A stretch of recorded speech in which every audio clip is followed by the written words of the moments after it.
Nous sommes aujourd'hui dans une crise extrêmement dangereuse, totalement différente de celle dans laquelle nous étions jusqu'à 13 heures ce matin. Приказываю министру обороны и начальнику генерального штаба перевести силы сдерживания российской армии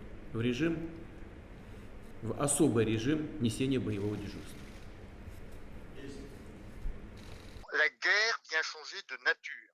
Ce qui veut dire très clairement que si nos dirigeants manquent de sang-froid, Londres, Paris, Berlin et New York peuvent être détruits demain matin. Monsieur Poutine est un homme seul, isolé, et on l'a bien senti, ne serait-ce que parce qu'il a lancé cette guerre contre l'Ukraine, coupé des réalités. C'est évidemment très sérieux. Vous savez, le dialogue nucléaire est toujours compliqué. La question est de savoir jusqu'à quel niveau l'autre bluffe. Vous avez compris comme moi que M. Poutine ne bluffait pas toujours. Nous avons tous pensé, M. Zelensky en particulier, qu'en fait, il ne ferait pas ce qu'il a fait jeudi matin. Sinon, il s'y préparé, M. Zelensky. Il aurait barré ses routes, il aurait fait l'Imaginot quelque part. Monsieur Poutine ne bluffe pas. Il est en train de menacer. Il a mis ces armes nucléaires, d'après les traductions qu'on en a eues, au plus haut niveau d'alerte. On est dans une crise mondiale, véritablement mondiale, qui peut amener à la destruction du monde. L'important maintenant est toujours le dialogue. Nous n'avons pas connu de crise de cette nature depuis 1962, il y a 60 ans. Nous avions affaire à des dirigeants rationnel, il s'agissait de Kennedy et Khrouchtchev.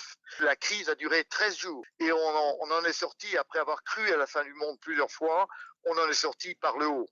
Monsieur Khrouchtchev, à la différence de Monsieur Poutine, était tenu par son parti communiste. On est sorti de la crise de Cuba par le dialogue entre Khrouchtchev et Kennedy, par un certain nombre de moyens. Et après, on a eu l'établissement de ce qui s'appelait le téléphone rouge, de manière justement à ce que les dirigeants puissent parler en permanence. Ne confondons pas. Il y a ce qui est dit et ce qui est fait.